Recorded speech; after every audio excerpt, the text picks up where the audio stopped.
Okay, hello everybody. Good evening to everyone who has joined tonight's public seminar of the CCC. We start. I'm sure that quite a few also will join in the first kind of moments. We have shared the Zoom meeting ID and the password. So I'm pretty sure that we will have a few people also joining in the beginning of our session. Dear students, I prepared a little introduction also to maybe bridge the time a bit. It's good to see everyone. Ayo and Salome joining us from Brooklyn.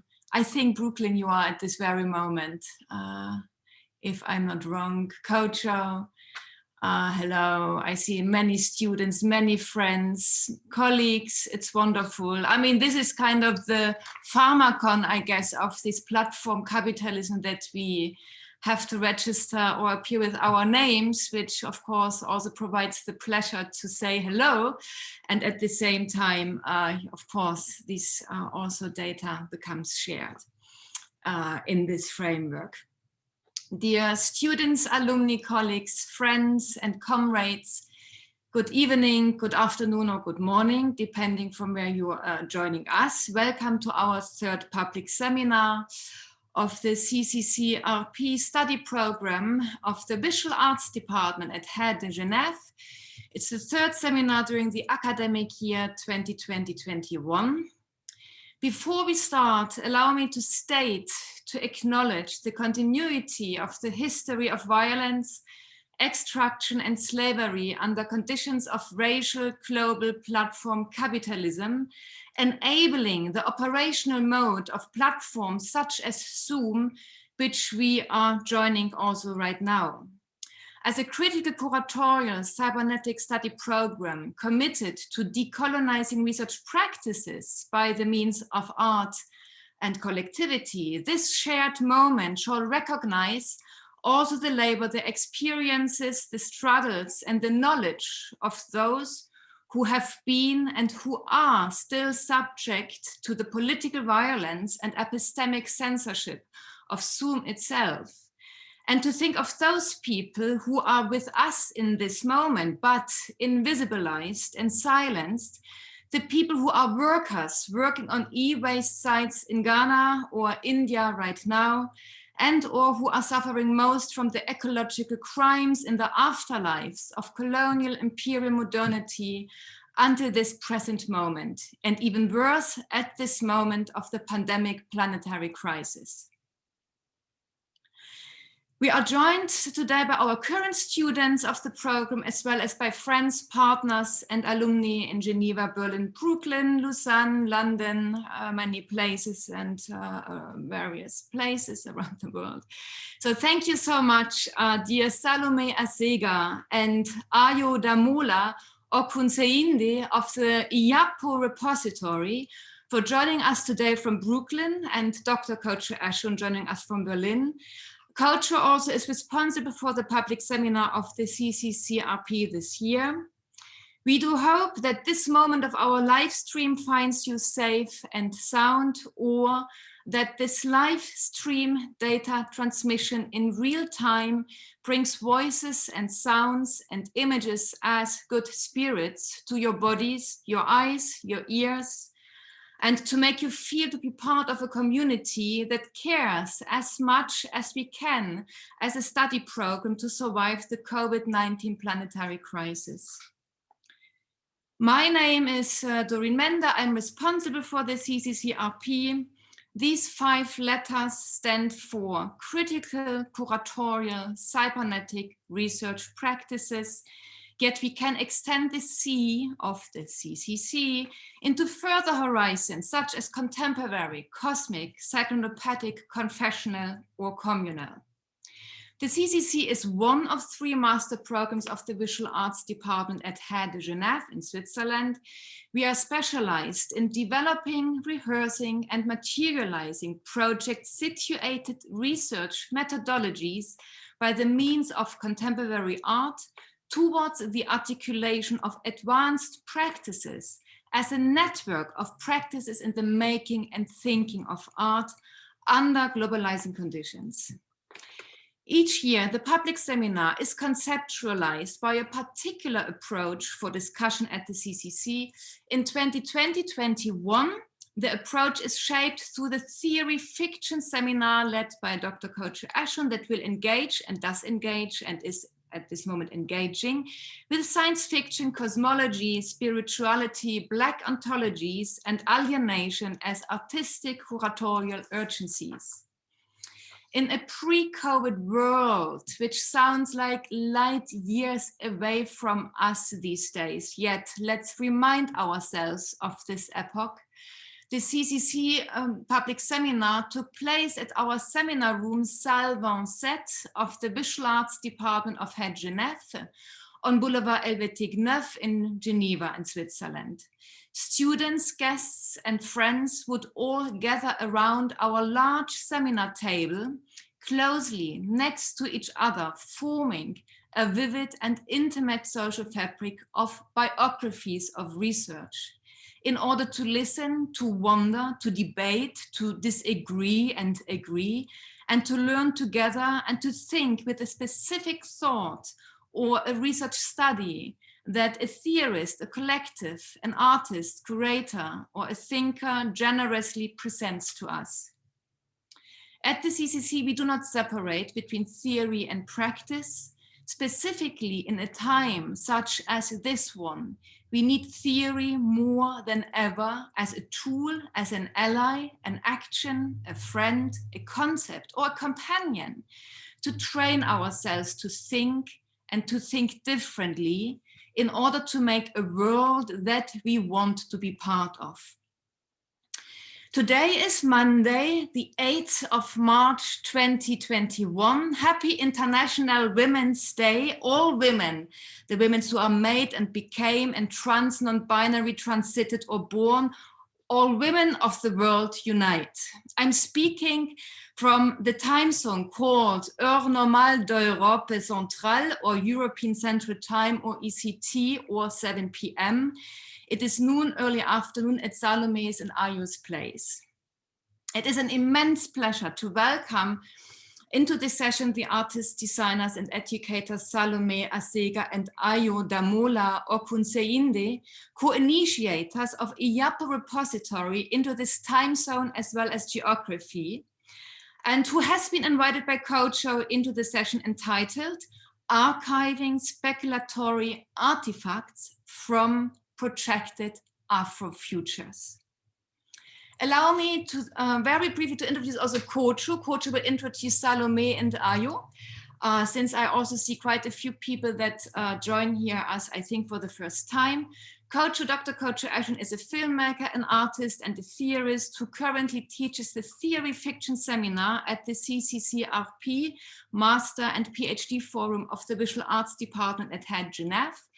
And he also co-directs the Visual Cultures PhD Seminar at the Department of Visual Cultures, Goldsmiths, University of London. Kodwo Eshun is also the co-founder of the Ottolit Group, whose works explores the interscalar convergence of racial capitalism and the Capitalocene. Before we start, allow me briefly to sketch a few Zoom-specific points, like this housekeeping kind of propositions. So dear also audience who join us, please, you can send us questions during the screening via the chat function. And if you allow, we will read your questions aloud, but I think we might also quite a small group. So I think it will be no problem also that you then open your microphone.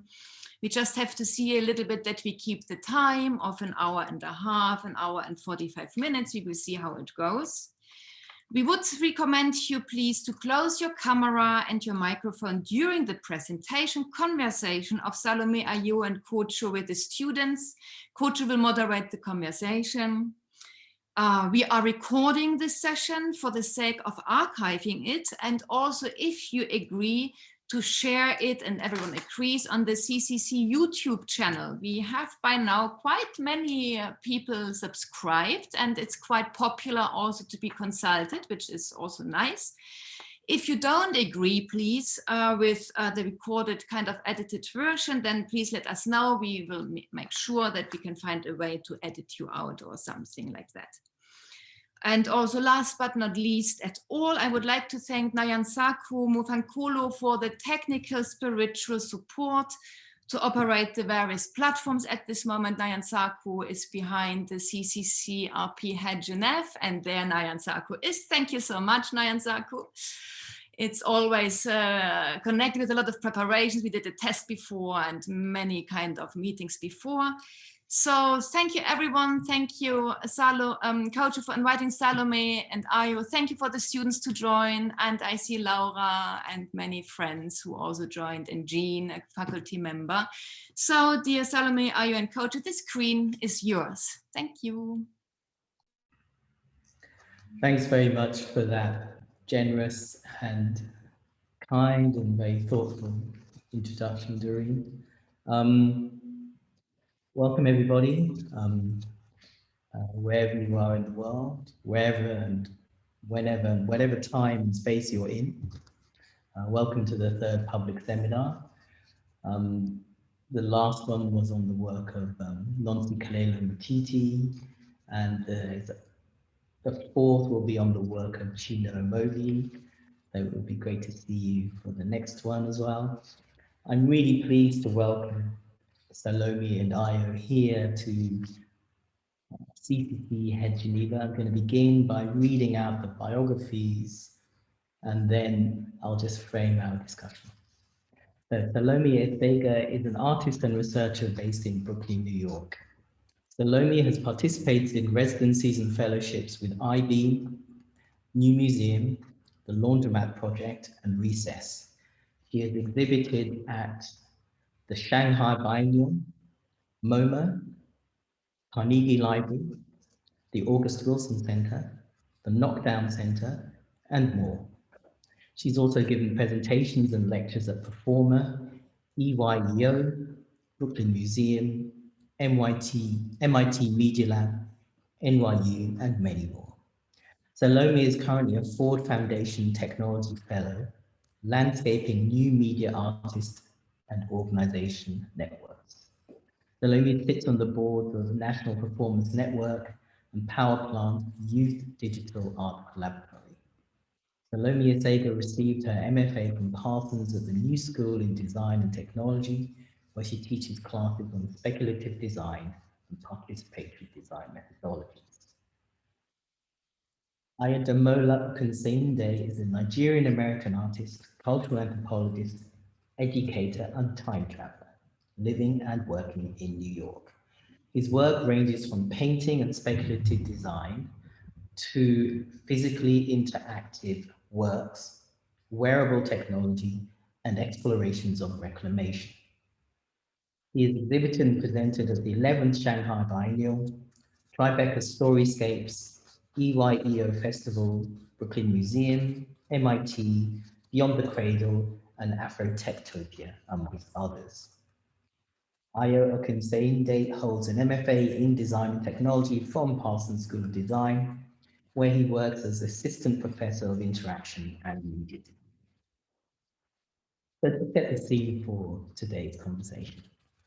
So in the spring of 2020, the Octavia group, of which I'm one half, held an exhibition at the Institute of Contemporary Art at Virginia Commonwealth University in Richmond, Virginia. An exhibition called Xenogenesis. That's the image you can see behind me. And running parallel with that Xenogenesis exhibition was a public lecture series, curated and programmed by the artist and designer Nonsi Mutiti. If you missed her presentation and discussion, that's a shame, because it was amazing. Another thing that I owe Nonsi greatly for was inviting Salome and Ayo to her lecture series. So one midday afternoon in the spring of 2020 at the ICA at VCU, I had the pleasure of listening to Salome and Ayo talking about their work. In that lecture, Ayo and Salome presented a survey of their work since 2016 And as I sat in that auditorium, packed full of excitable and appreciative art and design students at VCU, I was struck by the ambition and aspiration and affirmation of Salome and Ayo's project. I was struck forcibly by the kinds of ideas that are enabled and engendered by the work that they presented. I was, however, somewhat frustrated.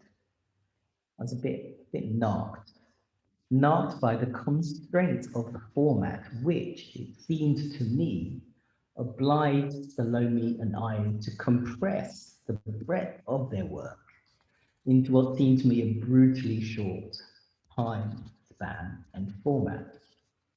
And so this public seminar, this one we're in right now, provides an occasion and an opportunity to return to the work of the Iyapo Repository, to invite people, maybe for the first time, to engage with the work of the Iyapo Repository in order to develop and extend an attention to their work through a specific engagement with a cross-section of specific works.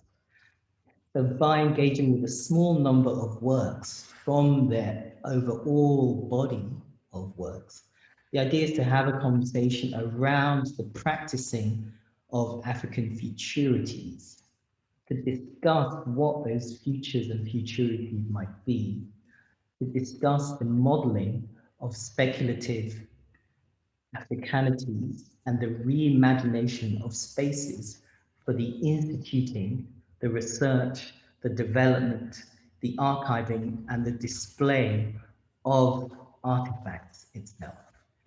So there's a lot more I can say. I mean, if we think that the imperial practice of Euro-American archaeology worked by reconstructing the cultures of the past through the excavation of ancient artifacts, then the Afrodiasporic cultures of the future might be envisioned by the instituting of a future dedicated to the study of artifacts excavated from African descendant cultures of and from a possible future. That's one way of characterizing the gambit, the gamble, and the game with temporality of Iyapo Repository. I like to think of them as a speculative museum, a museum devoted to speculative artifacts, a prospective research center, a community resource center, an archival institute dedicated to the modeling, the manufacture, and the multiplication of artifacts from plural Afrofutures. Think of them as a time space that institutes the communalization of participatory design, a time space that reconfigures the field of design fiction, of design as a fiction, design as a mode of fictioning, which enables futures research by young Black and Brown communities that have historically been the object rather than the subject of futurological research.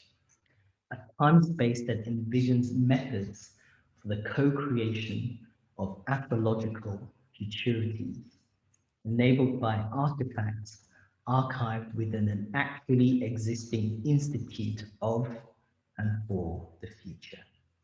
So friends, colleagues, I'm really pleased to have with us Iyapo Repository. So in order just to set things off, Salome, I'd like to just begin with the name Iyapo Repository.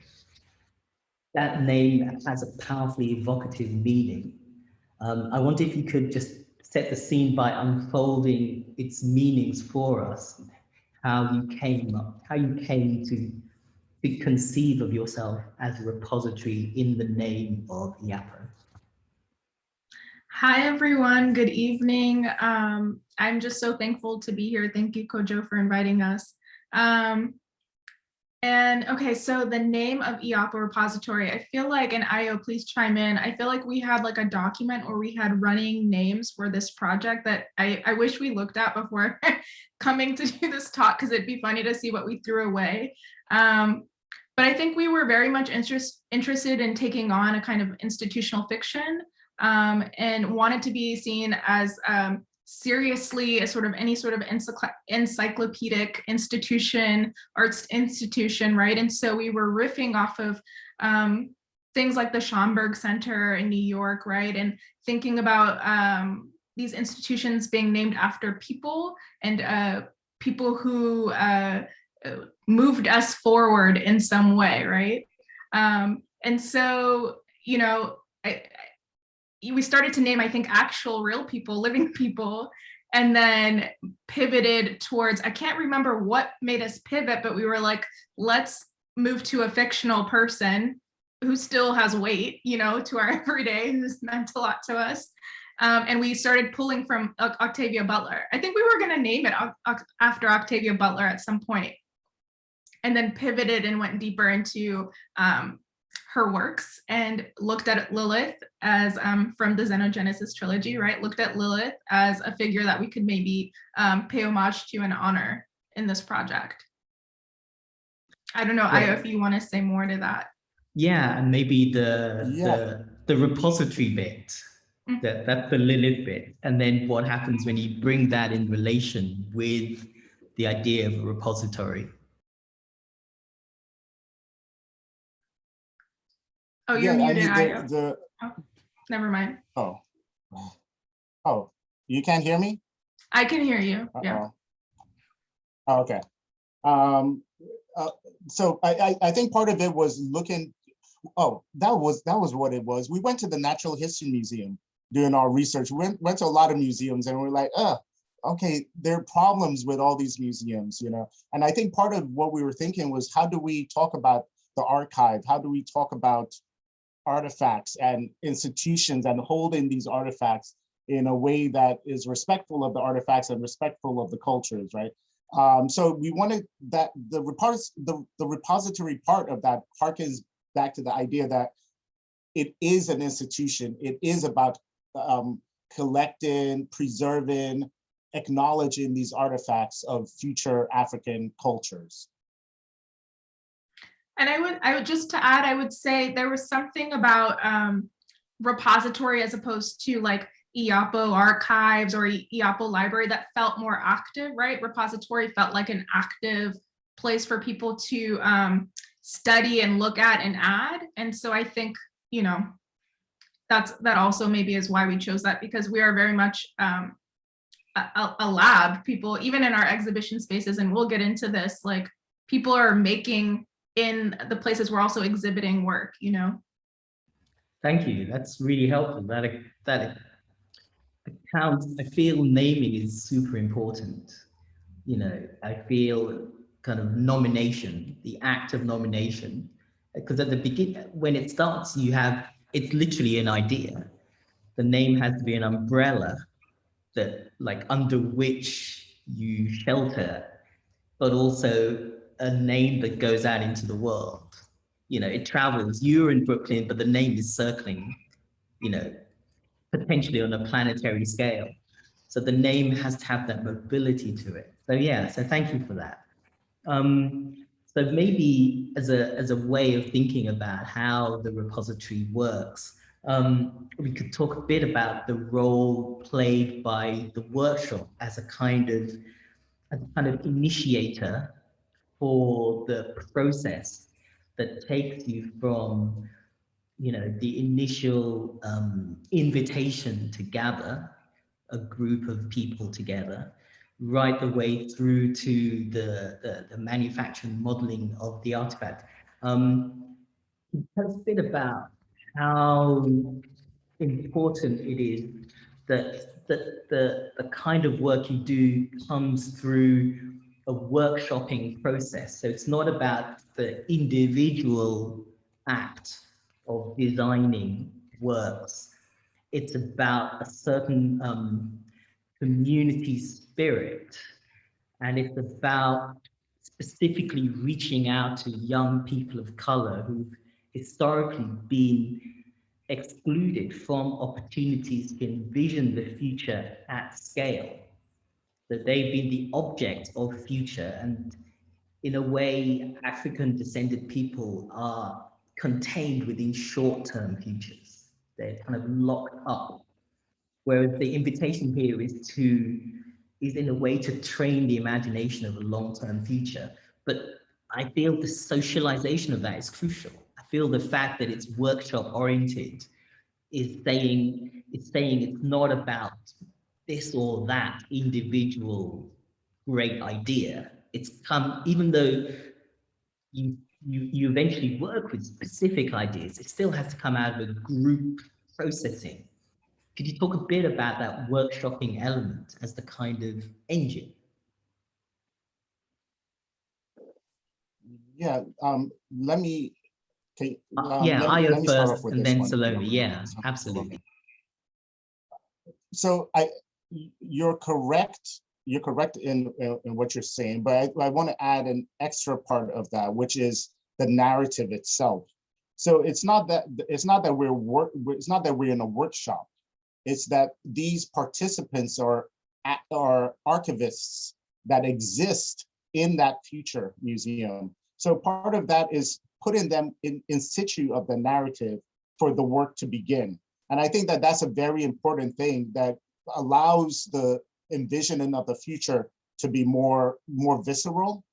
But at the same time, it because of that narrative, we bump up into with different realities. You know, when people ask us to explain it, how do we explain it with that language when we're sitting within a workshop or when we're given an interview?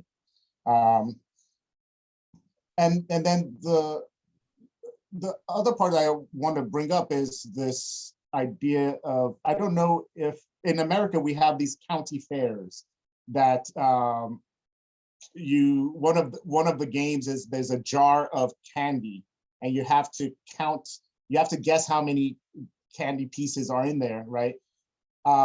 If I guess, I'll guess maybe 1,000. Maybe Salome guesses, she says 1,005. Kodwo, you guess, you say 9,000, right? The aggregate and the average of all our guesses gets us closer to the truth of the number in there, and feel that that's what's happening in these workshops, right? It's not about our individual idea of the future. It is this collective, this communal collection and averaging of a future. Yeah, and I would say, just to again bring back the kind of narrative of our workshops, the role Ayo and I play in Iyapo Repository, we are conservators of the repository. The people who work with us in the studio have their own kind of institutional roles within the repository, and then the workshop participants take on the identity of the archivists. So they're not inventing as much as they are uncovering artifacts from their past, right? Which is our future. And I think that whenever we talk about future in our workshop, it's actually futures, plural, right? We're very much interested in the multiplicity of things that can happen, the pluralism, the ways one person's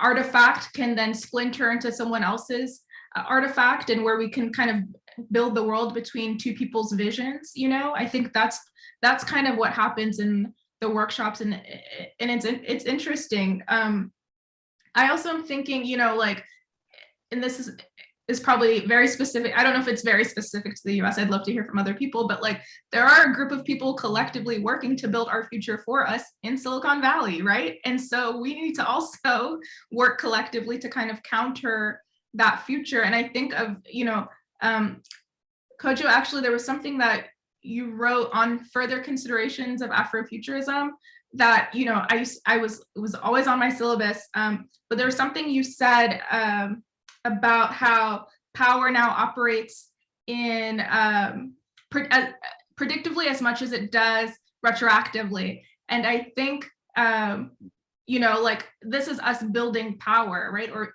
maintaining our power is doing this predictive work collectively. That's a very compelling way of putting it. Doing this predictive work collectively, which means it's about what T.J. Demas calls a political ecology of time. So the collectivity opens out onto the ecological dimension because it's pluralizing, it's recognizing pluralization of possible futures, and then it's working to insist on that. It's like seeding, it's kind of earth seeding process, but which takes place in the present. Yeah, that's really helpful. One thing that's really really excited now is that we've been doing this project for a number of years now. So now there is actually a past to the project, right? And we could actually look back and see how artifacts that were created start shaping ideas for people in the future. So example would be an individual comes to work with the Iyapo Repository, works on a project, let's say 2 years ago, and now based on that project is doing new work, and it sort of builds on itself, which is really fascinating. That would be the kind of internal ecology of the work, where one work builds up a frame of reference that allows a return and a return and a building upon levels of work that are scaling. Maybe we can concretize this a bit by going to a work which I think we could say is one of your best known works. It would be the water suit, the prototype of the water suit. Maybe we could go to that artifact 012, the water suit, and that would enable us to put some flesh on these ideas so that people get a sense of exactly what it is when we talk about this notion of collective predicting and the idea of what you call the prototype of future environments and the feedback process between an artifact and its future and its past future, all of those elements, in a way you literally put flesh on them, you make them walk and talk and move, in the idea of the water suit, and specifically the short video that you made for the water suit. So I think a good way to coalesce these ideas would be if we went to that clip. So I think we prepped this in advance. Who knows if Zoom will actually let this happen in the way we planned it. But yeah, let's go to this clip because it's a short clip, but it immediately, I think, will give you a sense of the kinds of ideas we're sketching out here.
Thank you.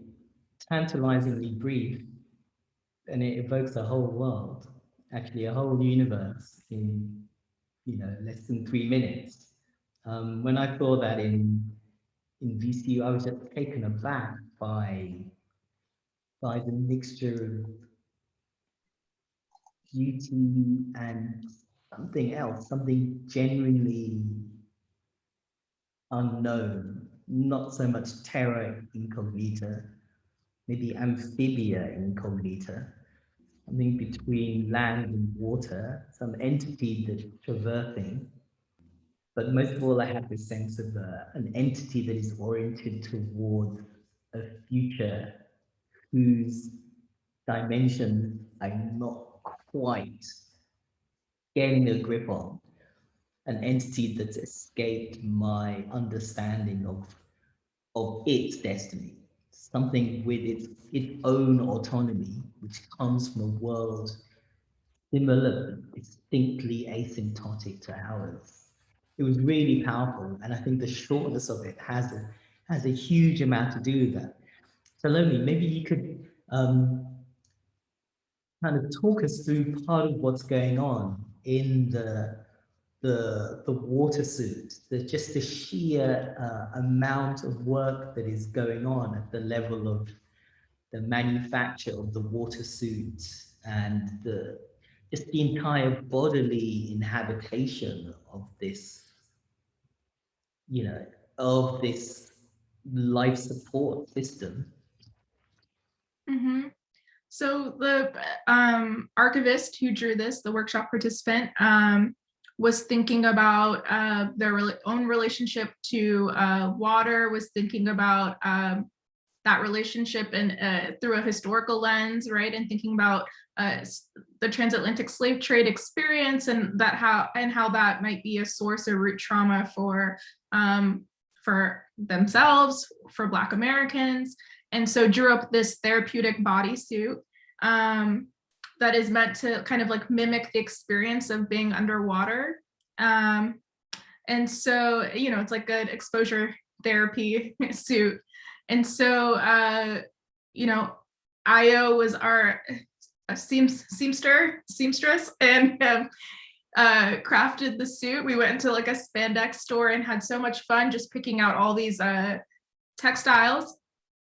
And so there's that's the base layer of the suit. And then you have these plastic tubes that are wound around the limbs, the arms and the legs, and they're kind of pushing water, and you get this nice whirring sound of the water moving around your body. And then there are these black cuffs at each one of the joints that have vibrator motors embedded in them, and those motors are synced to tidal patterns of the Atlantic Ocean. And so you get a kind of undulating vibration along your body. And it's the whole thing is mechanical, so you can hear the suit working, and that in itself offers a kind of like sound therapy. That's amazing, especially that moment when you said the cuffs, the vibration, the vibration patterns of the cuffs are synced to the tidal patterns of the Atlantic Ocean. That's a phenomenal idea, because you get that sense of this sense of an expanded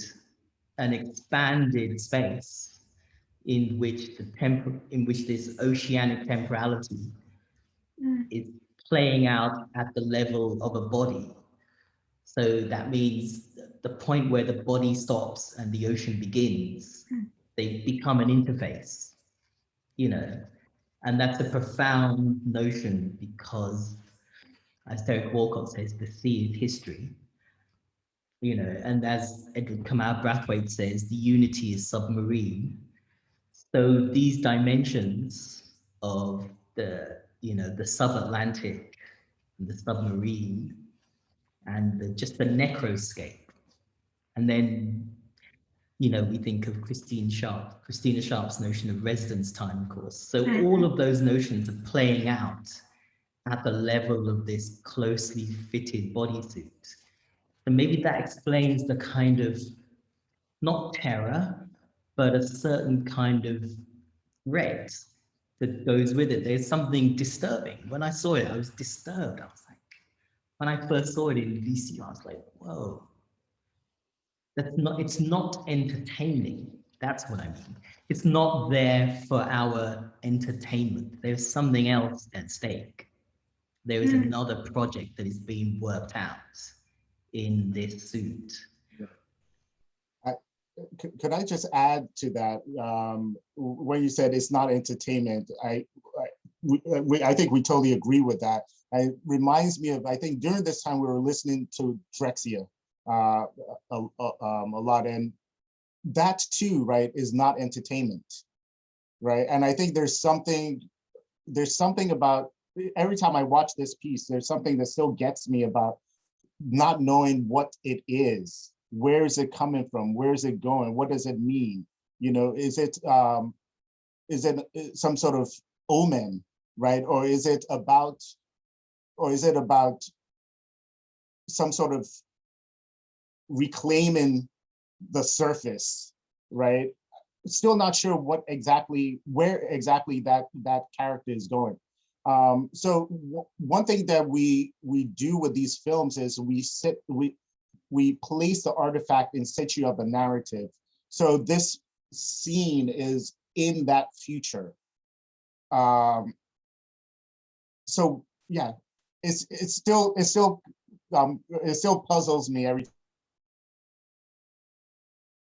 I had a question. I was like, when and where and what is the future human, if it is still a human? That's something that's very appealing. That if it is a human, it's a kind of human that is not necessarily a human that we would entirely know or be comfortable with. But yeah, when and where and what is the future human envisioned by that suit? And that's exactly what we're talking about, the omen, the ominous quality of that proleptic dimension. Maybe part of it is about using what you call the prototype for future environments to open up a scenario futurity. But I think here I think part of what is critical about what you do is to break with an entire, or to reconfigure an entire body of work that is popularly known as design fiction. You know, for those who study design, it's a popular body of work for the last 20 years or so. Figures such as Bruce Sterling, the science fiction writer, Fiona Dunn and Anthony Raby, these characters, these theorists and writers, they envision a notion of design fiction. And there's this notion that the idea of science fiction is a prototype for a future technological environment. That's broadly speaking what's at stake in those kinds of discourses. But I feel there is something more and in excess of that idea. I feel part of the prototype of Watersuit is not about servicing a future technological environment.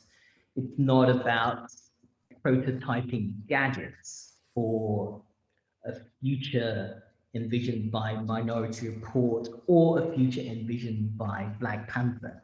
It's not that kind of design fiction. And I think it's to do with this notion of a sensory suit, which is different from the suit in Wakanda. It's different from the vibranium suit because it speaks to this question of trauma. And this question of trauma means this bodysuit effectively re-inhabits this question of trauma under altered conditions. So that already puts us quite far from a typical Silicon Valley oriented notion of what a prototype is and what prototyping is and what a future environment is. You know, that's something I think that begins to get at of the reconfiguring of the space of design that you are initiating and inviting people to adopt.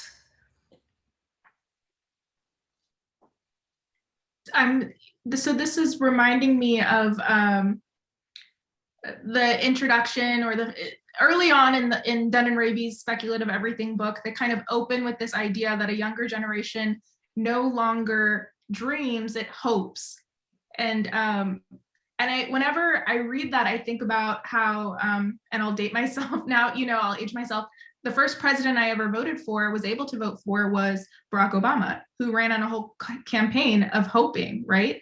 And so Speculative Everything, and introducing us to speculative design in that book, was for me just so freeing, and like brought me back to a zone of wanting to imagine, to prototype, to get beyond hope, right? To like be free and dreaming.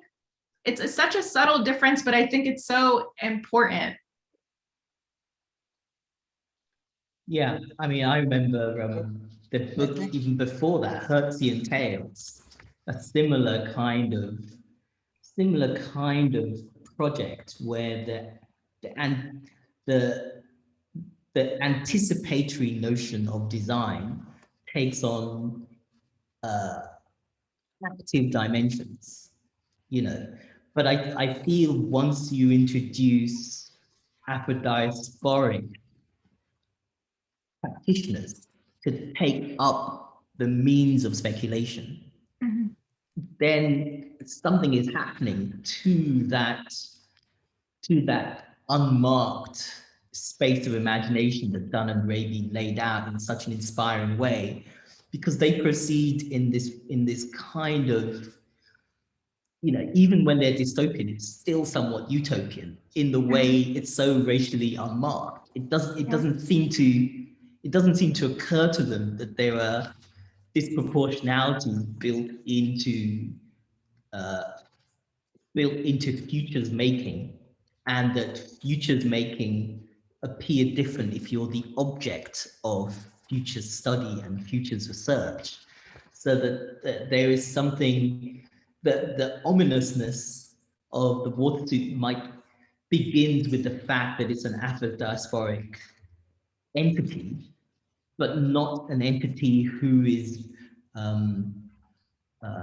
facially marked and recognizably identifiable as such. So it's that Glissontian notion of opacity, but it's coming from a non-space, like somewhere in an unmarked future, there is an unmarked Afrodiasporic figure moving towards us. So I feel you get into areas that Dunn and Raby just did not have a vocabulary yet, and it just doesn't show up in that world. And when you bring that into the reconfiguration, I think it just shifts it in dramatic ways, and I think it's extremely, it accounts both for the beauty and the dread of the work,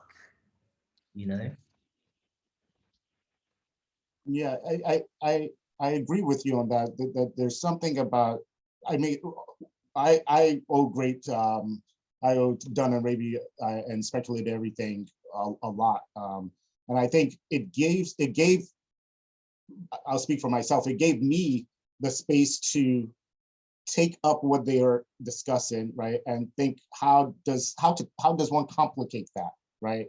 And I think part of that complication is addressing the gaps that are in there, right? But I think another complication is a sort of intramural versus extramural aspect of it, right? Where it's sort of taking the work out into the public, or sourcing the work, and they do this too, right? But making it the base of the research, right? And making the artifacts this thing that need to be interacted with, like they are interfaces for ontology, right? That by interacting with them, you get to understand, you get to see into a different world, into a different space. That's a beautiful way of putting it. I guess this is part of what's at stake, right? That if you can draw on the social intelligence of people, and then begin to model an artifact that comes from the past of the future that the archivists exist in, then you are also modeling the culture of that future past, and you're also modeling the civilizational parameters of that. And then what a video will do is model the humans who created that culture, who enacted that civilization, you know, and that's, so what it is that it's the ramifications of that artifact. It's the way that artifact opens all the way out. So as you put so really clearly, the way the artifact becomes an interface for ontology. That's the opening up of what an artifact is. That a tool or a device has the capacity to multiply Africanities and to multiply futurities. As Salome, as you said right at the beginning, it's very important for us that we are modeling a future, not the future. So I take it that effectively means that in principle, every artifact implies another future. The more artifacts you have, the more futures. It's not that every artifact is collected under one future. There are multiple futures. And then the question is the relation of those futures to the archivists. If those futures are the ancestors of the archivists, who are the descendants of the artifacts which come from the cultures, which are remnants of the civilizations, then in a way what this suggests is it's what the Kenyan theorist Kigurio Macharia calls the genealogical imperative, which is to say, what is it that holds together African descended people in the future? Like, what is it? In other words, is the diaspora, in the African diaspora, part of what we could say is creating artifacts is a way of testing out the limit and the shape of what that diaspora will be and what it might look like and who is in it and who is not and who gets to speak for it and from it and with it. And that opens up this huge question of what exactly is it that binds together peoples of African descent for in the future? Can we assume it's always what bound people together in the past? In other words, is the future an accumulation of the past, or are there other things at stake? So that it becomes a way of in a way, stress testing futures, you know? And that's part of the profundity of the project when you bring Africanity into the frame of speculation. I feel you just open up levels of complexity. These are just me spinning off because it's inspiring to think with these ideas. Salome, I don't know if you wanted to just, when Ayo talked about interface for ontology, it'd be great to hear your thoughts on this question, because I feel it touches on so much of what is so powerful about your work. You know, I'm thinking about things that you just said, and I'm especially around this piece of like the Africanity of the work, and if how much our participants would name, like how would they name that? You know, this question of what is it that holds African diasporic culture together, peoples together in the future. I'm thinking, because we've done workshops kind of regionally around the US, we've done them with folks who know where, you know, their ancestors come from, do not, are Afro-Caribbean, Afro-Latinx, like and I just, it's a question that is now stumping me. Like, I don't even know how many of our participants would even identify with Africa, African versus Black, you know, and now I'm stuck in my head about that. You've like sent me into a just a dizzy in my head. So I don't know, Ayo, do you have anything to say to that piece? Yeah, I don't know. Yeah, I think part of this is about legibility. And I don't know if it was you, Kodwo, we spoke about contemporary African artists and a desire sometimes for their work to be legible as African, right? As opposed to saying, well, they are artists and they make work, right? I think in the same way, you know, future African diasporic cultures, I don't know. Yeah, it's stumping me. Defining, I think one needs to give latitude for them to define themselves, right? And in the same way that there are multitudes, or there is no monolith with regards to Blackness presently. I don't know. I have no answer to this one. Yeah, we've always left that.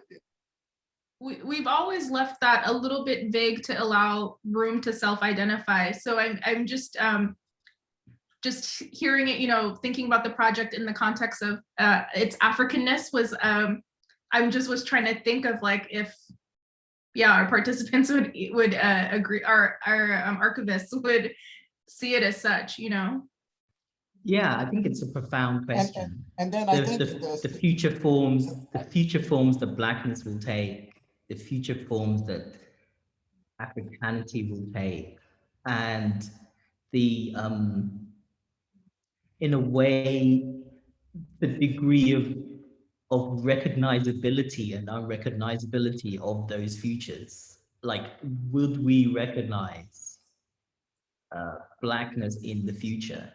Would it be readable as descended from what we know the adventure of Blackness to be?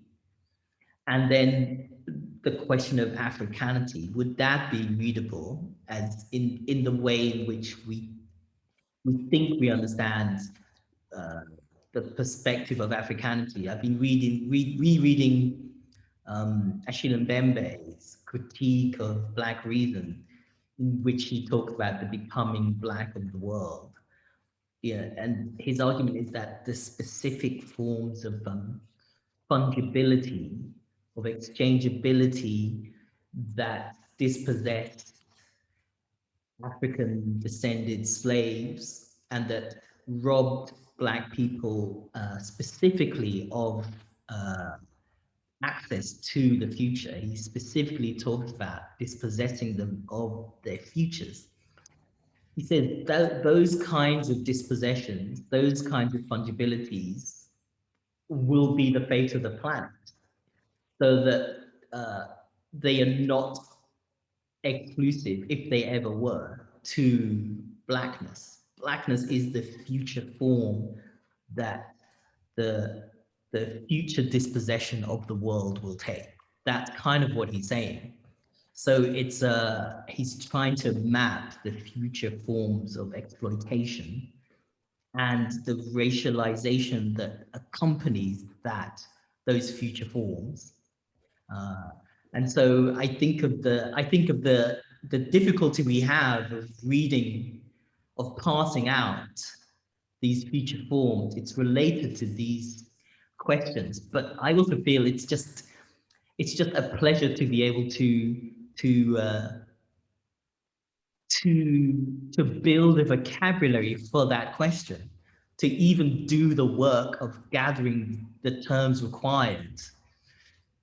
That's actually the pleasure of the project, that the project confronts you with it and invites you to ask that question without resolving it, but by inhabiting it. This is the point. to inhabit the question rather than settle for one answer or another. And in a way to put you in the predicament of asking that question, like, what are the future forms? What will hold the future together? Will they hold together? This is the question of the intramural. What happens between Black peoples of the future? What will happen between African peoples of the future? Can we hold the distinction between Blackness and Africanity apart? You know, because they seem to, sometimes they come together, sometimes they coalesce, sometimes they massively diverge. Can we hold their apartness together, or can we hold their togetherness apart?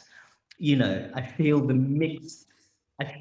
strain of trying to keep these global forces even legible and articulatable. But I feel the power of work is to actually get us to even formulate these questions. That to me is already a lot, because not so much work does that, because I'm looking for work that invites me to ask and stage questions at this scale. I'm looking for it. There's not that much of it around. You would think there is, but there isn't. I think one thing that you bring up is this problem that we have. Of course, my phone is ringing. Hold on one second, sorry. No worries. Sorry about that. This question that we have about legibility in this future, we have to contend with that in the present in our workshops. How do we, you know, we say it's a museum of African artifacts from the future. These archivists are African, but how do we define who those Africans are, or descendants of Africans are, that are making those works? So I think even that then twists it into this whirlwind where, because the archivists are making the future, then in a sense, they are making a representation of themselves. So if we cannot, you know, distinguish, if there is nothing essential about Blackness, right? If we eschew the idea of Black, something as Black essentialism, then we must accept the fact that the future that we create would be a sort of mishmash of the workshops that we have in the present. Does that make sense? Yeah, totally. Yeah. Salome, what's your perspective on that? This aspect of I think the plasticity of Blackness, that's really what's at stake. Yeah, I think what's always been exciting to me is that we have not named or, you know, kind of in any hard way defined who needs to be at this workshop and who this is for. It is an energy, like you feel it when you're there. I know that sounds woo-woo, but like you feel it when you're there, like the way we, like the kind of references we pull up, you know, when we talk about Lilith Iyapo, when we talk about other artists that have inspired us, it's just the kind of protocol that exists in the room, you know, like who this is for and why we're doing this. And so there is something I think really power in the project's also ability to be illegible, right? And that like, if you don't get it, it's not for you. And I've always loved that about the work, our workshops and the people that come in. It's very strong, boo-foo, by us, for us energy. I think so. This open space of leaving the naming open, this space of the unnaming or not yet naming. But if I may, I wonder if it also has something to do with being the parents of people who come from the continent. Your parents are Ethiopian, you grew up in the States. Your parents are Nigerian, you grew up in the States. We've traveled, my parents are Ghanaian. In the UK, Lilith Iyapo is a Nigerian name in the US of the future. There she is with the Owen Kali. And I wonder if, this is just my sense, it has something to do with having parents who are from the continent and then navigating like a majority, navigating an American or British context in which there are a kind of dominant idea of Blackness, which you both share, but also in a way have a certain distance from and a perspective on. And I think it's no surprise that a lot of novelists these days and memoirists, whether it's, you know, Teju Cole or Dinao Mengistu or Luis Chude Soke, I think there's a lot of work coming out about artists who, whether it's Wangechi Mutu or Julie Moretu, I think there's then theorists like Adom Getachew. I think there are a lot of people who have this Namwali Serpil. There's a lot. I think there are a lot of practitioners who have this kind of internally slightly to the side. They have this internal complexity in relation to the constitution of Blackness and the formation of the kind of sense of consciousness of what it means to be Black in the 21st century, partly coming through your parents, then coming through your education pathway, coming through your peer groups, coming through social media networks. And I feel this sense of keeping Blackness open, keeping Africanity open as an open set which is in principle not closed, but which chooses its own path once you set up some parameters for it. Like your participants, in a way, you don't force them, they choose themselves. So they nominate themselves. All you do is set up the terms and the parameters and the edges, and then it all starts working. But this idea of an open set, a not predefined set, I feel this has to do with having this, frankly, with the capacity to problematize Blackness.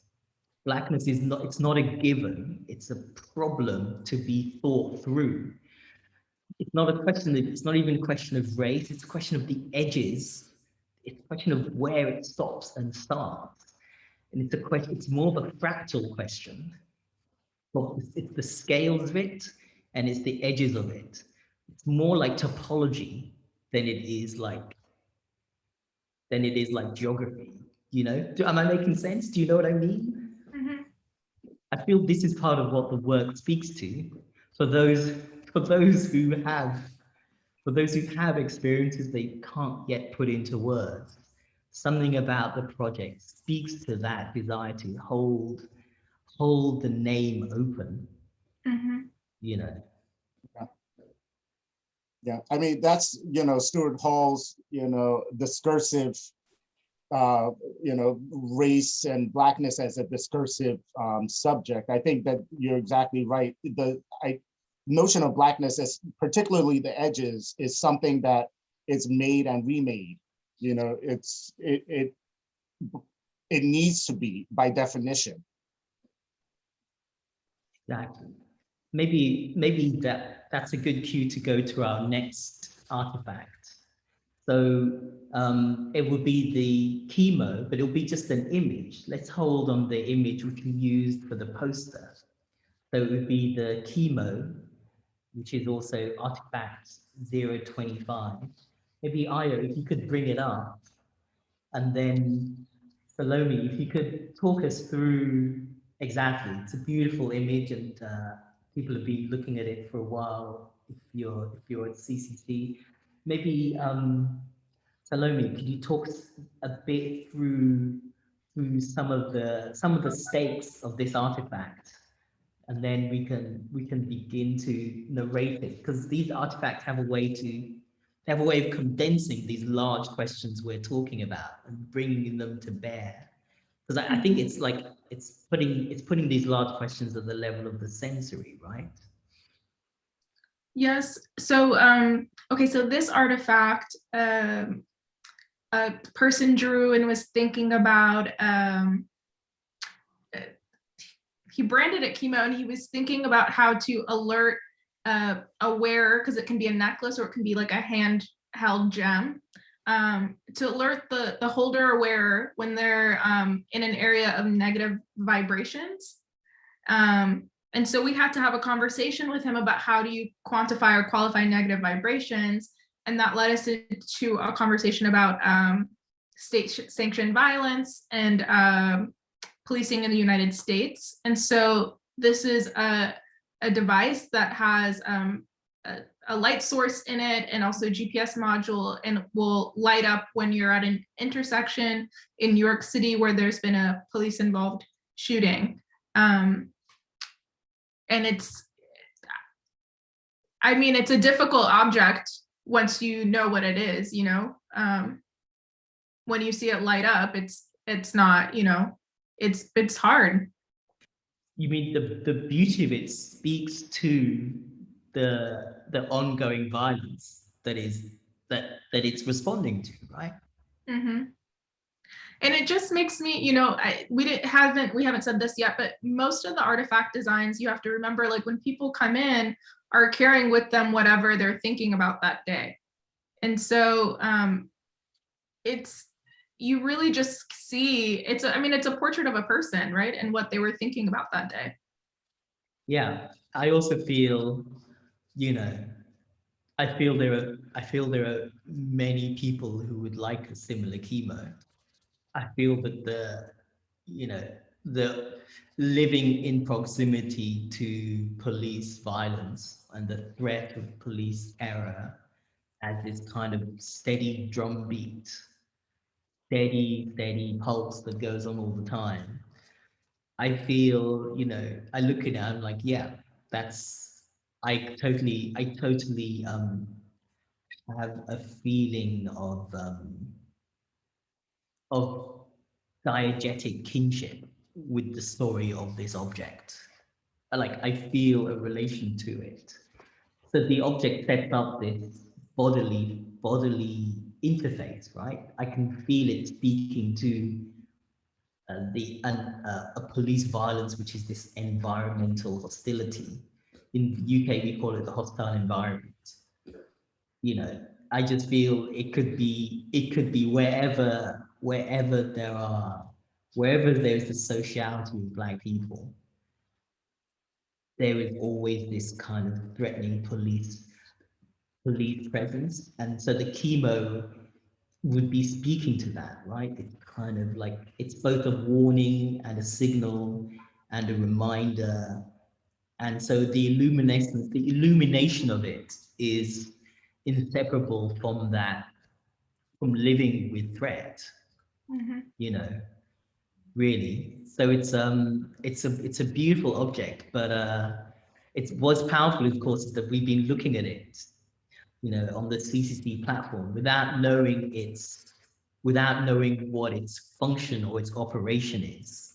Mm-hmm. You know, so when you remove it from that, it seems to have this ornamental beauty, but it's not an ornament. It's a device. It's a sensory device which speaks to ongoing state oppression. Mm-hmm. You know, and so what's the relation that the participants have to the work once it's designed? Do they keep in touch with in a way, with like the afterlife of their devices? Do they check in with you about where it goes as it travels? It's a case-by-case basis. I think some people you know, circle back, or you know, we've connected, and so they see how the repository grows. But you know, with every artifact that gets fully realized, we make sure that the original manuscript drawing is placed right next to it, so you see the person's hand drawing, their written words describing it, and you see their name and their signature, you know, so they will always exist in relation to the Right. object. Yeah, and it speaks to that so much. But and also the fact that there's only one of it, right? Whereas in principle there could be thousands. really. And in a way, it Yes. stands in for many of it, because it's a prototype, but it actually speaks to a multitude. Mhm. Yeah, so there's actually a process that we undertake, whereby the manuscript itself is a singular, but it's quite possible to have multiple artifacts or prototypes come out of that manuscript. So what you end up having perhaps is different prototypes of that same manuscript. So we have several pieces that are iterations or that are multiplications of that particular manuscript. It's really fascinating to see, as Salome says, it's a portrait of the individual that makes it, right? So the work that comes out of it sort of reflects where they are, where, you know, the anxieties of the present. And I think another part is sometimes we give these manuscripts to other artists to make work.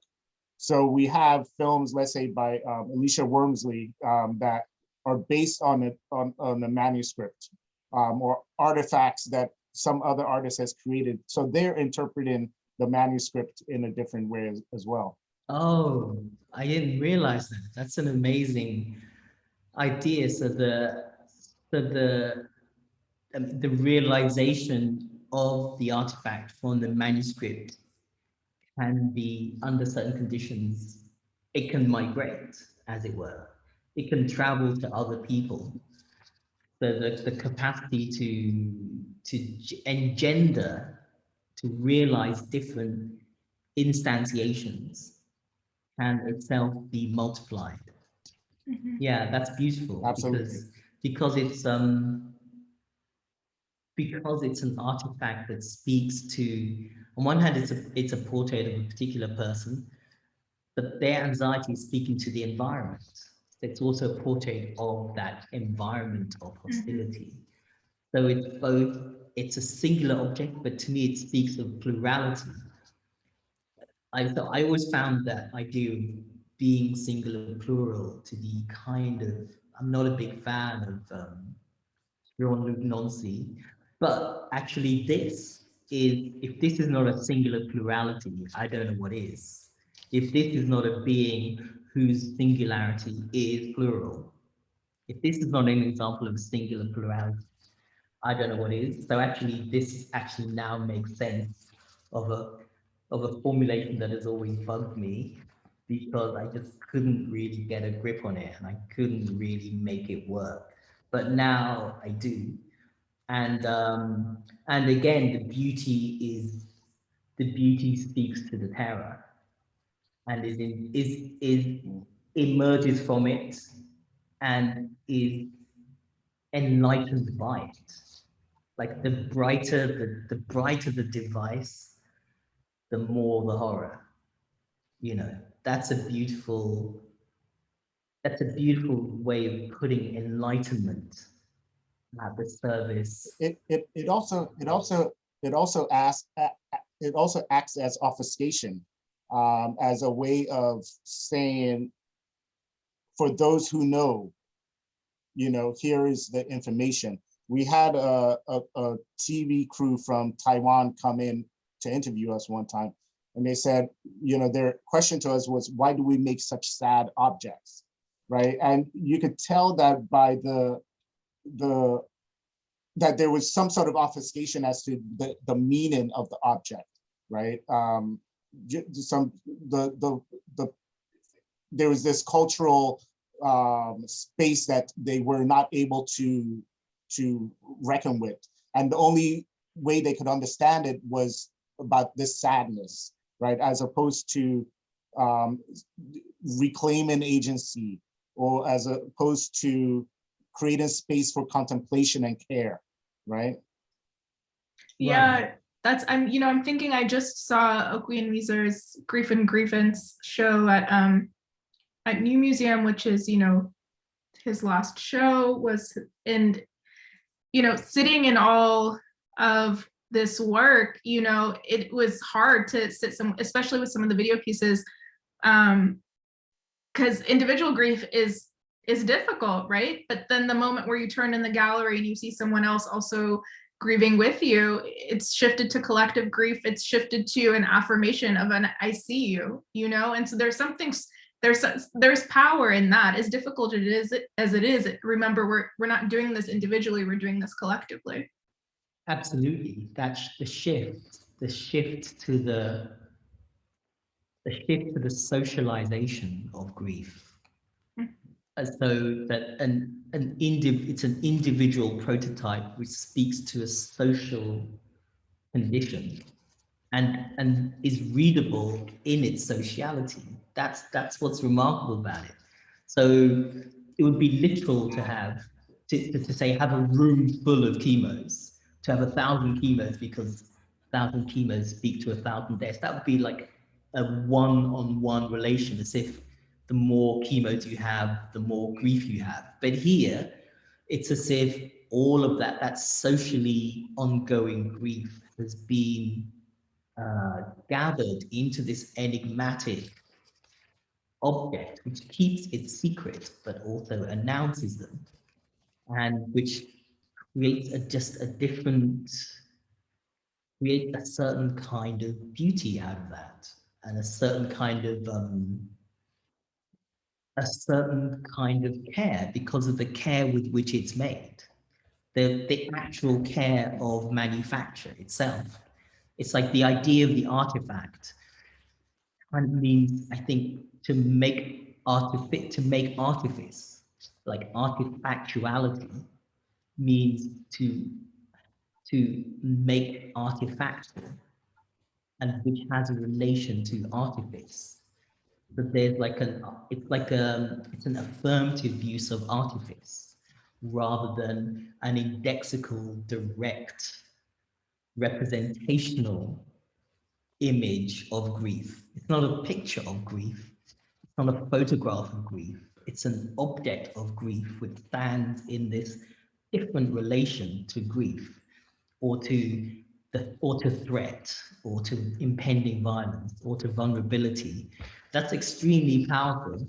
I was in this panel on Blackness and abstraction the other day, and it was all about what happens when artists of color make abstract work. Like, amazing things happen when you bring those forces into relation with each other.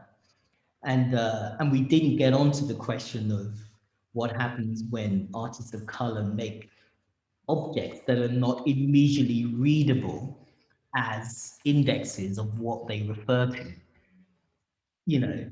But mainly because of course there were 5 of us and we had 30 minutes, grotesque compression. But if I was like, we need to do a 2-day seminar on this question, because then we could open out this question of this relation of object, subject, and thing, and what happens when you bring those all into relation. It's such a powerful work because it doesn't yield its secrets. That's part of its greatness, I think. Maybe let's move on to the affirmation pills now.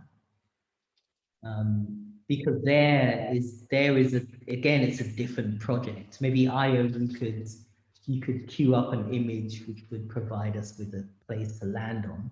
Because here it's different again, right? Here, this is artifact 046, so it's a later artifact. And this is an artifact where the workshop participants they've agreed to be named, right? So we have Nikki Lawrence, Nadia Marsh, and Laura Nixon, right? So these are the 3 participants who researched and developed this idea, right?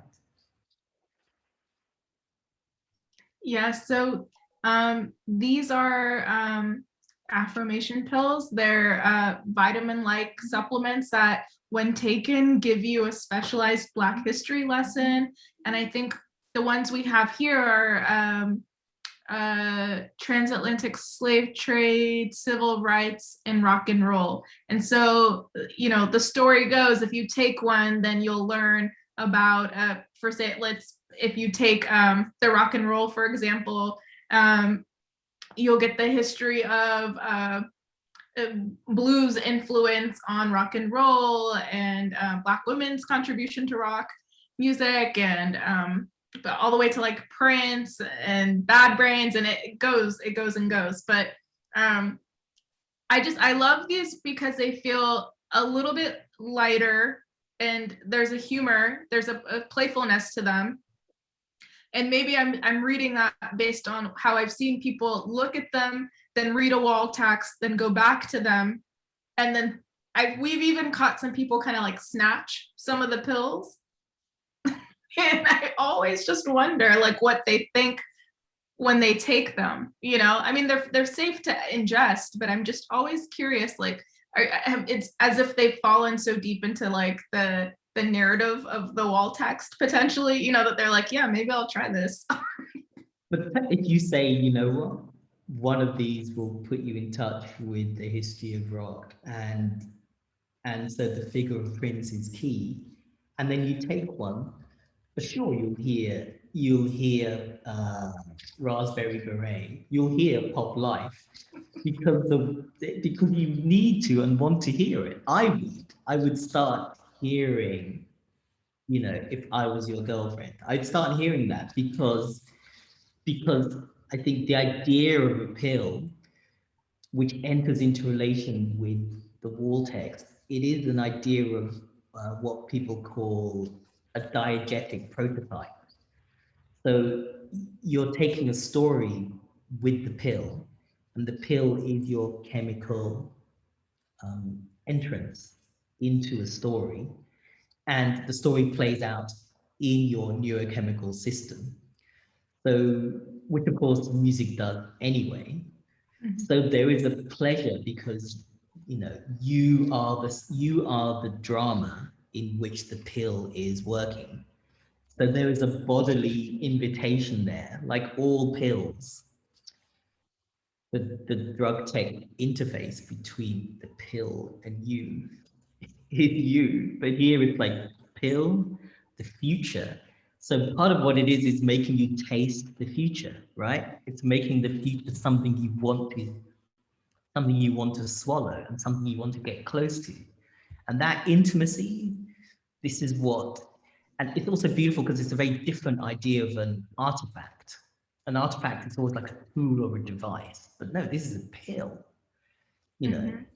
And so this thing of like swallowing it and getting close to it, this thing of like wanting to have the future on the tip of your tongue. I'm not surprised. Capitalism clearly does this all the time. And here, this is a kind of like using a capitalist technology to these speculative ends.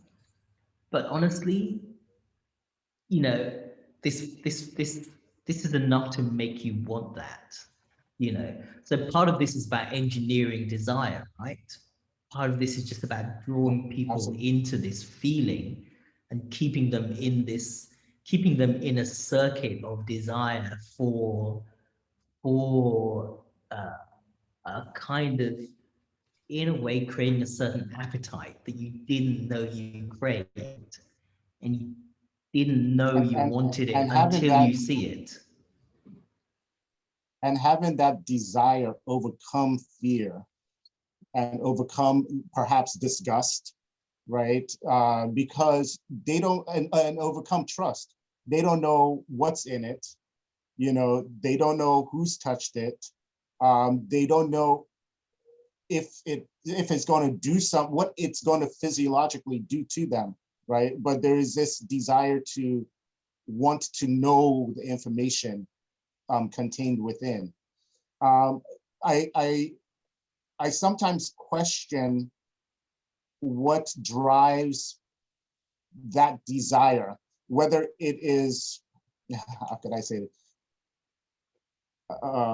Whether it's a type of privilege that I see it, I want it, I don't know this and I just want to know it, so therefore I'll take it, right? Or whether it's about trying to understand, right? Whether it's the work itself that compels some individuals to take it or whether it's a system of privilege and of privilege that says it's here, I'm going to take it. Yeah, I think you're right. I think that Doreen is saying we should just go to questions, which we should, but I just want us to get to the last artifact very quickly. But I was just going to say briefly that it's, Can I just say about the, just one last thing about the affirmation pills, that it was the creator's intention to kind of create this supplement to, I mean, they were thinking about microaggressions, right? And they were like, wouldn't it be great if someone could just take a pill and kind of understand parts of your history, what makes you, as opposed to always having to explain who you are and why you're centered in the way you are. Right, I see. Yeah. So it's on that diagonal between the placebo and the nocebo effect. Like that's how it's actually, that's why I'm craving it as an idea. But part of what you're saying is like the creators of it are like, what if we could cut across translation and and work totally on work on a kind of neurochemical level rather than or only on the linguistic, just if we could bypass that, because it would be more powerful in theory. In theory, drugs are more powerful than language because they just work on a different level. Like the Owen Carly, who say one thing, but with their sensory arms do something else, So it's a lot to do with,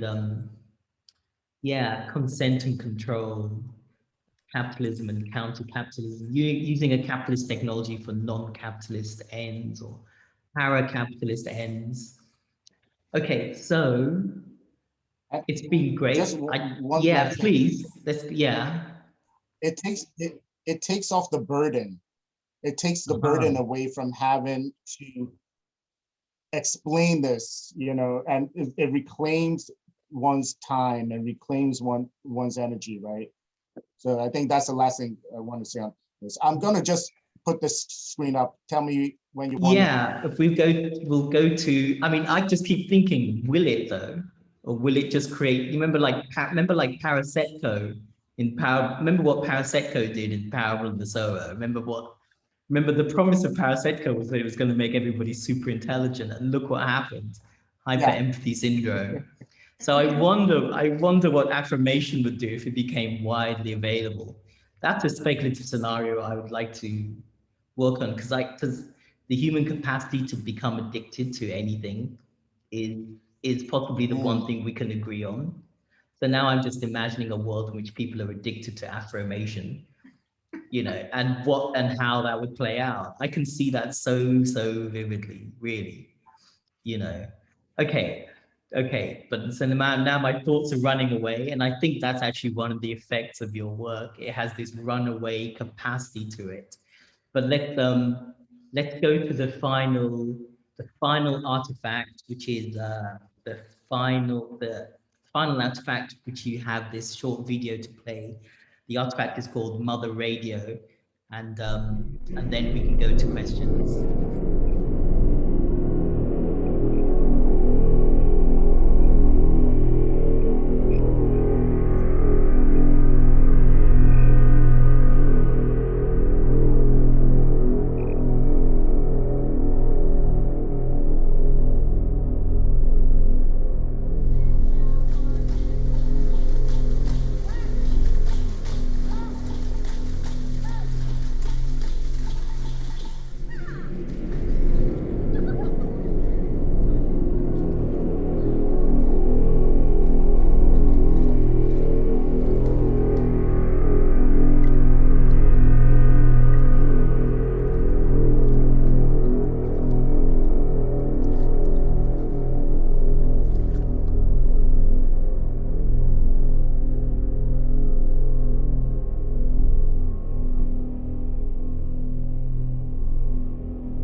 That is totally spellbinding.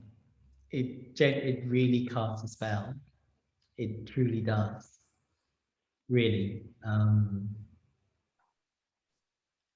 Should I give a little background on that artifact? If you don't mind, yeah. I'm just it's just playing. It's just playing it's in my head now. So yes, please. So this participant was thinking about how when you place a seashell on your ear, you know, the story goes, you hear the sound of the ocean, right? And so she was thinking about how seashells can act as transmitters to celebrate a Black women's contribution to music and sound production. And so what happens when you pick up this seashell and put it to your ear is you hear a collection of music. It's essentially a playlist, you know, of like important, beautiful songs. And it just goes on and on and on. It's really lovely. It's also the formal decisions that you make for this, such that in 3.5 minutes you evoke this time, you slow time right down, and the sonic experience fills up the image. You know, so the sound wells up. Sound takes on this oceanic dimension, and then this young woman becomes, it's between her and the seashell. You know, she's having this like enveloping experience, and it's really it just puts you under a spell. It truly does. And I think it has a lot to do with the sound design, and then the projection and the superimposition, and then the way it fades into static and then comes back from static. And then the way she's just caught up in this encounter, this sonic encounter, you know, it's really mesmerizing. It's hard to believe it's only 3.5 minutes. You know, it feels like you've traversed a lot of time and space. Yeah, so maybe I would like to, if you could share some thoughts about that, and then we'll open it up to our audience, because of course, you know, the three of us could just talk. Yeah, I'm thinking about the beauty of the piece in film form, and contrasted with the work that it took to make that, right? There's drilling into seashell, packing it with electronics, the shoot, you know, so many things. But the effect of it, the final effect of it, having to pick it up and listen to it, and it's not, when you listen to it, it's not so clear, it's a little faint. You have to decide whether you're hearing something or not. And I think there's a different experience when you have the artifact in hand, right? Versus the film. You have a different experience, but it takes you to the same place, right? When you have the artifact in hand, you lose yourself in concentrating to hear the voices. And you're not sure, is it coming from the shell? Is it coming from your head? Is it coming from out there, right? So I think it accomplishes the same effect that the film transmits as well. But this is an actually existing audio object. You really hear sounds. The sounds are not imagined, like with the pill. You really are hearing that playlist. Yeah, that's mind-blowing. That is correct. So one thing about all the artifacts that we create, they sit in the space between sort of magic or ritual and quote unquote technology, right? They're all enabled technologically somehow. They work on two levels. They work in the sense that they're technologically functional, whether it's silicone technology or sort of ritual and magic. But they also work in the sense that they are artifacts that enable you to understand the environment. that enable you to project and to speculate, right? So they're enabled, which means they're responsive. They are really they're responsive to their environment and to you. Mhm. And so the interpretation, the ritual of interpretation is really existing because you've operationalized it at the level of the prototype, which is that you get that dance between the future and the present, and between the possible and the actual, which is fantastic. I think that last clip, that's the mother radio, is a really, it's a special moment. So yeah, if there are, maybe it's a good moment for us to go to questions, if there are any. If they're not, then of course we're happy to keep talking among ourselves. But if anybody has any questions for Salome, questions for Ayo, now's your chance. Speak now or forever hold your peace. Maybe while people are thinking, we can continue.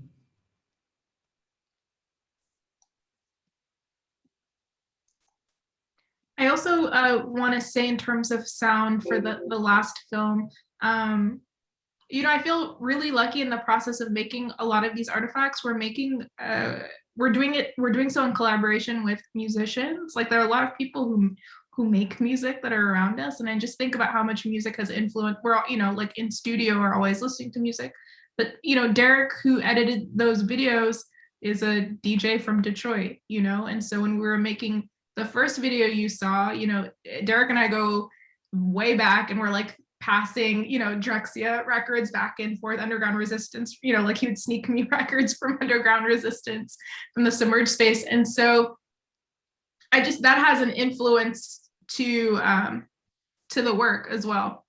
Yeah, it's really special. A special kind of, there's this great line by Fred Moten. He said, sound gives you back the visuality that oculocentrism represses. Mm. The sound makes you see things in an image that an image itself cannot provide. Mm-hmm. And that's part of what's going on with that last video. The sound was so intricate and world making that it created a world in which to see differently. Really, that's partly why it's so overwhelming. And it's not even 4 minutes in duration, but it's so much going on in it. Really, it's quite amazing. So Doreen is saying that if there are no questions, here comes a question. So we have room for a few questions. Okay. Zoe Keller, no, I think, why not turn your camera on and speak directly to Salome and Ayo? It'd be nice to say hello. Yeah, Zoe, please turn on your camera, and if you're fine, if you're comfortable with that, and then speak to Salome and Ayo directly, if you want. Hello, can you hear me? Yes. Yeah. Sorry, I'm in the dark in my room. Sorry, but hello. Thank you very much for this discussion between the three of you. It was really amazing, and actually, I've been with a group of 3 other girls. We've been thinking about the ghost and hauntology lately, and I've just this week actually read this text by Mark Fisher called On Hauntology, where he talks about music.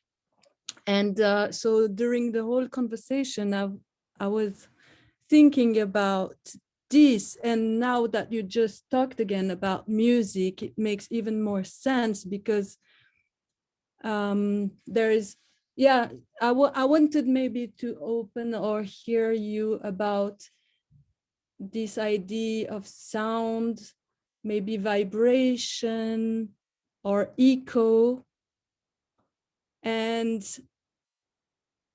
ontology or hunting. So how can we hear somehow a vibration, maybe that is not a sound that has been so well, so that has not been really said in language, or yeah, that is operating or existing somewhere else at another level. Yeah, so I was thinking about that, but also about another phrase that Mark Fisher wrote in this text, and maybe I will just read, where is it? I opened it. Yeah, he said in this text, so, yeah, sorry.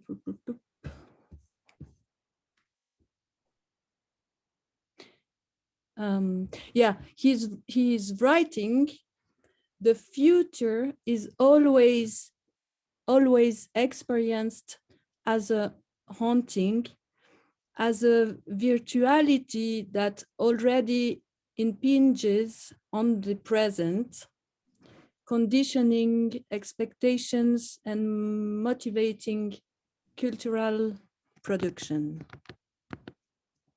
And this sentence has haunted me this whole week while I was thinking about that. And now there's your conversation, and I feel that is a great encounter. I don't know. So I just put this, give it to you. I don't know. Thank you very much.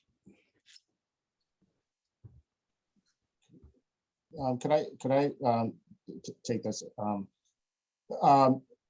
You know, when you talk about the future, and when we talk about haunting, and silence and even scream, right? It brings me to think about extinction, and it brings me to think about this idea that the future is actually the anxiety, we project into the future, we throw into the future all the things that we can't do in the present. And there's something about, for me, there's something about that that's a little terrifying, right? Because it means that we need the future. We need individuals to exist in the future to give us agency, in a sense, right? If you think about the fact that, okay, let's say a week from now, everybody that you know is going to die, right? How does that impact your agency, right? It sort of takes away a certain agency from the individual. And there's something about, you know, we always talk about the past and what we owe folks in the past, right?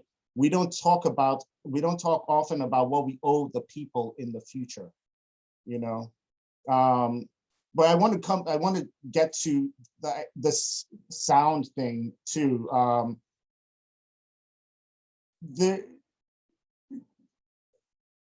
There's sound, and then there's articulations that can't be understood, or things that can't be spoken. And thinking about terror and thinking about haunting. And Hartman talks about this a little, Sharp and Phillips, this idea of the terror of the hold, right? Or the terror of being thrown overboard, where you don't have, no matter what you say, there are no words to sort of like take on that, to talk about that terror. And then what does one do? How does one articulate that? I don't know if it's through, it's whether sound itself can actually do that justice. I don't know. So I think there's something about the silence, right? But there's also something about the scream. But it's not that these two are mutually exclusive, right? You need both. And it's about a negotiation between the two and not just one or the other. Yeah, I'm also just thinking about experiencing sound in a social way that kind of helps unpack haunting. I'm thinking about being on a dance floor, being in a club and hearing, we just mentioned Drexia, like hearing that in a social place, like it does, like my body moves, your body moves, and I can hear a story, right? I can see a history. But I also think about like Black girl musical play, like when girls are doing hand clapping games and the lyrics kind of make no sense, but there's a kind of futuring that happens in that, but also an unpacking of a past. Like I think of, I just worked on a hand clapping game with a group of girls where we were writing hand clapping games about smart cities and data collection and Hudson Yards project here in New York. And so just thinking about just how sound can help us both slip into the past, but also into the future.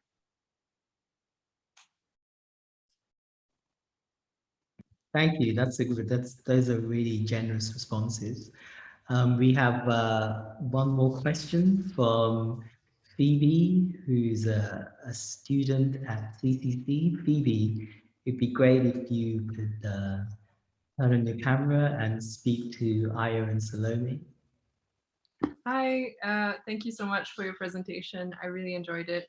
I just had a question about participants because I mean, obviously the work is very much based on it. So I was wondering if you could talk a bit more about how you solicit participation. Is it through art institutions or is it like through different, I mean, local communities, like where are people from? And like what are they generally drawn to when they first sign up for the workshops? And do they go for multiple workshops, just one?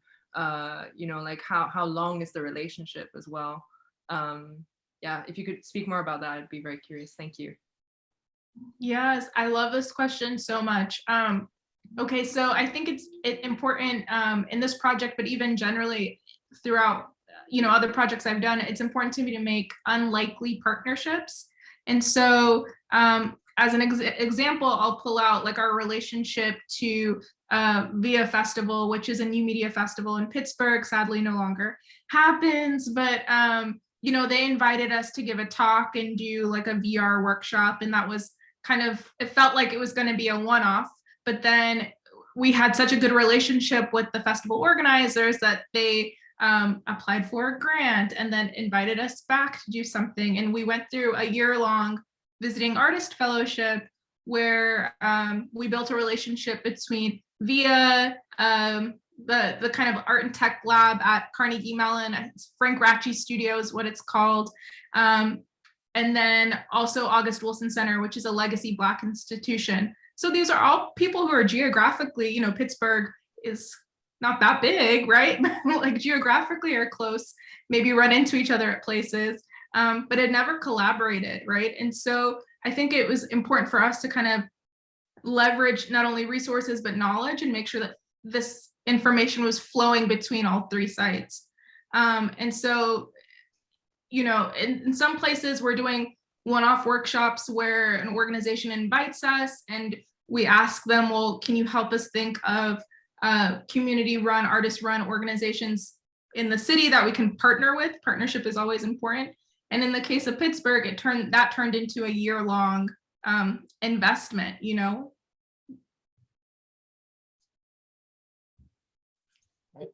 Another thing, sort of more granular, right, is so we will work with an institutional group of folks, and there is the manuscript creation, the archival part where we create the manuscripts, but we could also extend that, have a longer workshops where we then, after everybody has created, we talk about their manuscripts, and then even prototype on a really rough scale with cardboard, with Arduinos, LEDs, basically give the participants the ability to physically make a rough prototype.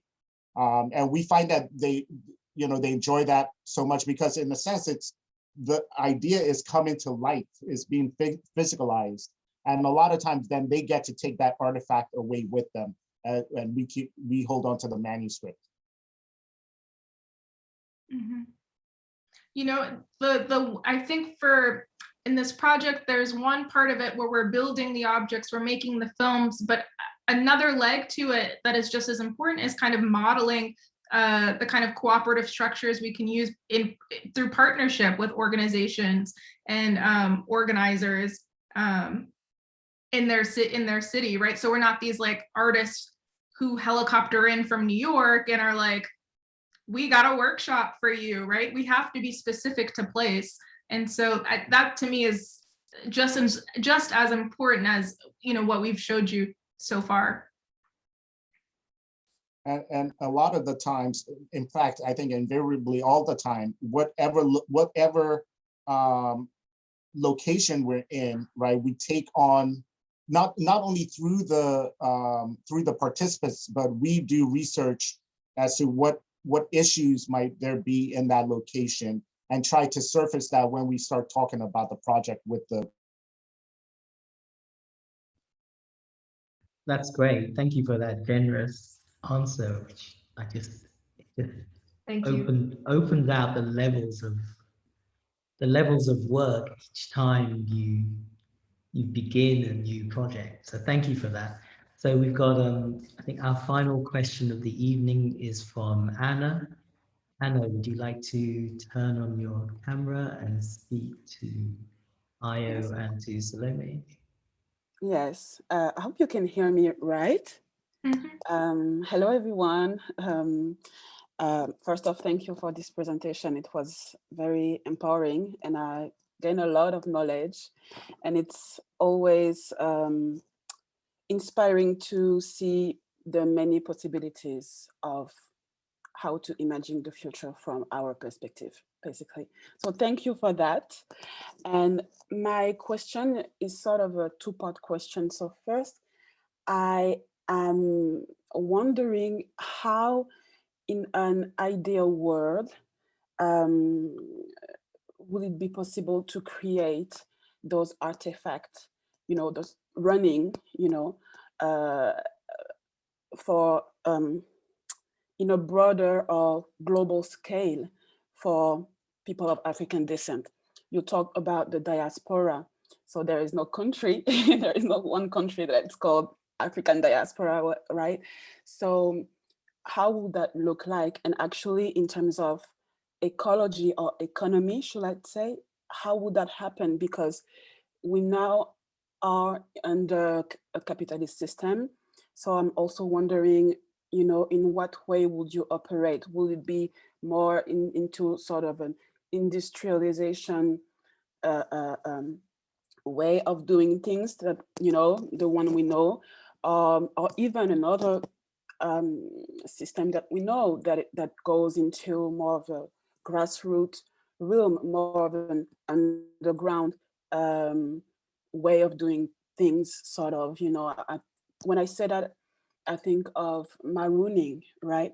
And so this was my first question. And the second one also deals with how to make sure that those artifacts don't become stolen artifacts, right?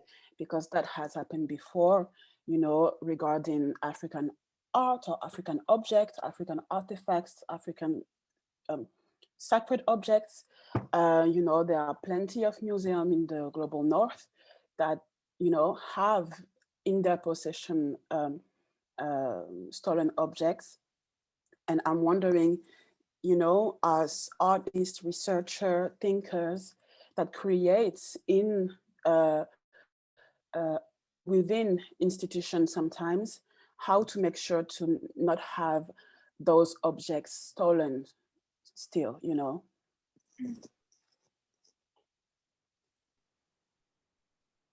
I know this is very empiric and it's sort of a speculative thinking of the project, but this is absolutely point on where we are now. So part of it, I'll handle the first part of it, which is scale. And, you know, the idea of having as many people of African descent participate and envision, and, you know, actually it's better to do that. So what we're doing right now is we're building a database of all of this, where you could now go into the archive and you could examine all of this, right? You could also petition or request to be a researcher at Iyapo Repository and go through the archives and make work from that. We actually have a water researcher now that might be coming on to look through the manuscripts and produce works on water, basically, that the manuscript has. And then with this, we call it the archive. It's not only that you will be able to go and cross-reference artifacts, right? But you will or share or request to be a researcher and do work, right? But it also gives you the opportunity to embody the archive. And this is probably like a year or two down the line, where you could wear a suit and go into the archive, and instead of looking at it or, you know, touching it, you feel it. It sort of it becomes embodied. Yeah, but to the idea of the dissemination of this, right? Definitely looking into the possibilities of conducting workshops all around the world. Have plans right now to look at Nigeria, to look at Brazil, and in a sense see. So it's not the individual's view, right? It's more the community's view. But let's say the Nigerian or community's view in Lagos of futurity versus community's view in Brazil, in Bahia, of futurity. What are the similarities? Are there any similarities, right? And then on top of that, how does what data exists in those communities about futurity that could be shared across the diaspora, and what does that mean to, and just one last thing, sort of thinking also about circular economy of, so Asuro Morita, sorry, Asuro Morita talks about the circular economy of the maker movement, and how one then takes that and embeds it within a city's economy, right? So to the idea of how do we eschew the capitalist model, you know, this is something that we could think about, is using that sort of hacker maker movement and circular economy to give agency to communities. Yeah, I mean, just to add on to that, I think that, you know, in terms of, I just would never, I don't have the vision for Iyapo to transition from a fictional institution into like real institution, and then it grows into like this giant museum. Like, I don't have that vision for this, you know. I've always been more interested. I mean, there's so many critiques of, you know, museums as like as social space, as learning space, but I would rather kind of develop like a toolkit for how to do this work in community and have that be passed around. And so, you know, your question asked, like, do you see it being more grassroots? Absolutely. I feel like that would be more exciting if we developed a toolkit and people could expand on it themselves. Mm-hmm.